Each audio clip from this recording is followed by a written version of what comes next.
अस्सलाम वालेकुम वीवर्स, मैं हूं Sahar. Welcome to my channel. अगर आपको मेरी वीडियोस अच्छी लगती है तो प्लीज़ मेरे चैनल को सब्सक्राइब करें और बेल आइकन पर क्लिक करना ना भूलें। इसी को आपको मेरी तमाम वीडियोस पर आसानी मिलेगी और ये बिल्कुल फ्री है। आज मैं बनाने जा रही हूँ साबूदाने की खीर, जो कि बहुत ही टेस्टी बनती है, जिसके लिए और जल्दी बनती है। जिसके लिए मैंने आधा किलो दूध लिया है और इसे बॉयल कर लिया है। पौना कप साबूदाना लिया है। हाफ़ कप चीनी मैंने ली है। आप अपने टेस्ट के मुताबिक भी हस्बे ज़रूरत डाल सकते हैं। 1 गिलास पानी लिया है। पकाने की तरफ चलते हैं। जी वीवर्स, बॉयल हुए हुए दूध में हम पानी शामिल कर देंगे 1 गिलास और चीनी ऐड कर देंगे और इसे थोड़ा और बॉयल होने देंगे। और चीनी फिर टेस्ट भी हम कर लेंगे। चीनी पानी डालने के बाद कम होनी चाहिए, क्योंकि ये पकेगा तो ये 1 गिलास पानी जो है वो खुशक हो जाएगा। 3 से 4 मिनट में इसमें बॉयल आ जाएगा, क्योंकि ये गर्म ही दूध था, मैंने अभी बॉयल किया था।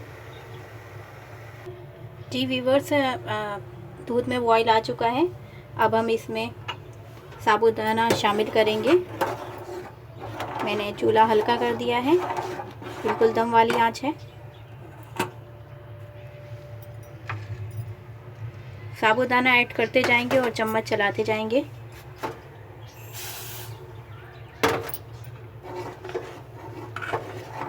वरना इसकी गुठलियाँ बन जाएंगी।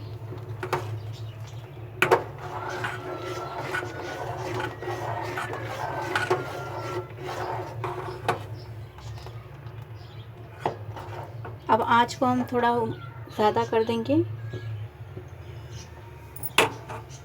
नॉर्मल से थोड़ा कम। ये बच्चों के लिए बहुत ही अच्छा होता है और बड़ों के लिए भी, जिनकी हड्डियाँ कमज़ोर होती हैं उनकी हड्डियों को ताकत देता है।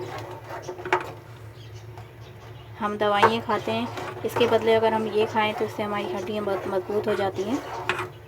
आपको 10 दिन में ही पता लग जाएगा, बल्कि 2-3 दिन ही खाएंगे तो आपको खुद पता लगेगा कि आपका मैदा कितना अच्छा हो गया है और आपकी हड्डियाँ कितनी अच्छी हो गई हैं, दर्द ख़त्म हो गया है कमर का, जिस्म का।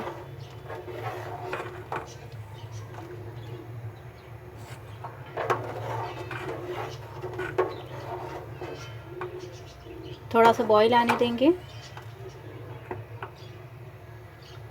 1 से 2 मिनट लगेंगे। जी वीवर्स, 2 मिनट हो चुके हैं। ये देखिए, इसमें बॉईल आना शुरू हो गया है।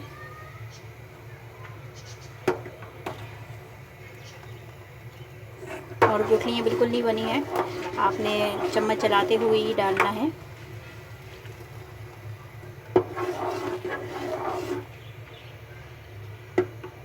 अब हम इसकी आँच को नॉर्मल आँच कर देंगे, नॉर्मल से थोड़ा सा कम, और इसे पकने के लिए छोड़ देंगे।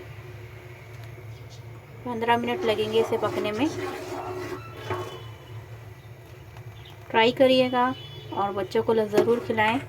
सेरेलैक तो ताकत देता ही है, लेकिन साबूदाना बहुत ज़्यादा ताकत देता है बच्चों को, बड़ों को।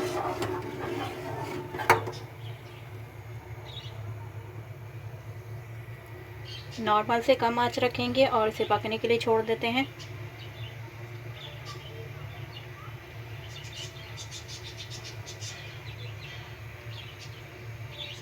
दस से 15 मिनट तक के लिए।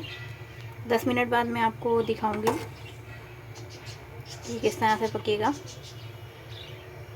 10 से 15 मिनट तक के लिए हम इसे छोड़ देते हैं पकने के लिए। आंच को हल्का कर दीजिएगा अगर आपका दूध ऊपर आ रहा हो तो, लेकिन दम वाली आंच से थोड़ी ज़्यादा रखें और इसे पकने के लिए छोड़ दें।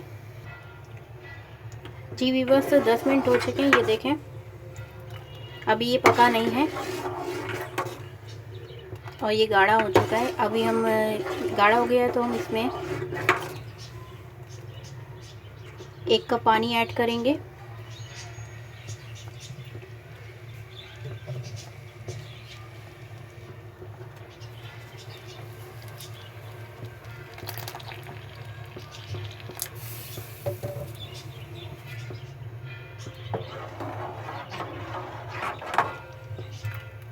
ये देखें, अब ये जो है पूरे 15 मिनट में, अभी 5 मिनट बाकी है, 5 मिनट तक और ये पकेगा।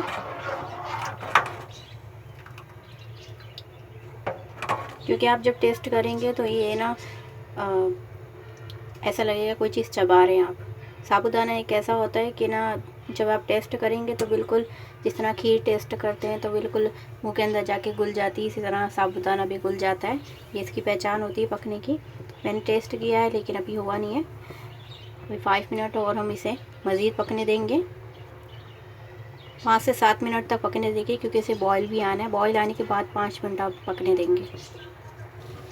जी व्यूअर्स, 5 मिनट हो चुके हैं और मैंने मुसलसल चम्मच चलाया है 5 मिनट। और ये देखें, हमारा साबूदाना बिल्कुल रेडी हो चुका है।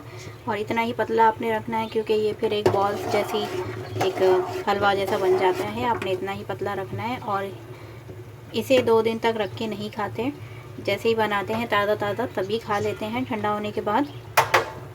या आप नीम गरम भी खाएँ तो भी वो बहुत अच्छा लगता है। सर्दियों में ख़ासतौर पर नीम गरम ज़्यादा अच्छा लगता है। स्टोव बंद कर देंगे और बॉल में निकाल लेंगे।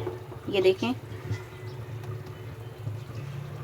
अगर आपको दिख रहा हो तो ये देखें, इस तरह की बॉल्स हो जाएंगी बिल्कुल शीशे की तरह। इसके अंदर की जो वाइटनेस है बॉल्स, वो ख़त्म हो जाएगी और ये इसी तरह होगा। और चीनी आप चेक कर लीजिएगा स्टोव बंद करने से पहले, और इसमें ऐड कर दीजिएगा अगर ऐड करनी हो आपको तो। बहुत ही टेस्टी बनता है, आप भी ट्राई करिएगा। सर्व कर लेते हैं। जी व्यूअर्स, हमारा साबूदाना बिल्कुल रेडी है। रेसिपी अच्छी लगी हो तो प्लीज़ मुझे कमेंट्स करिएगा और बेल आइकन पर क्लिक करना ना भूलिएगा। इससे ही होगा आपको मेरी तमाम वीडियोस बआसानी मिलेगी। फिर मिलूँगी नई वीडियो के साथ। अल्लाह हाफिज़।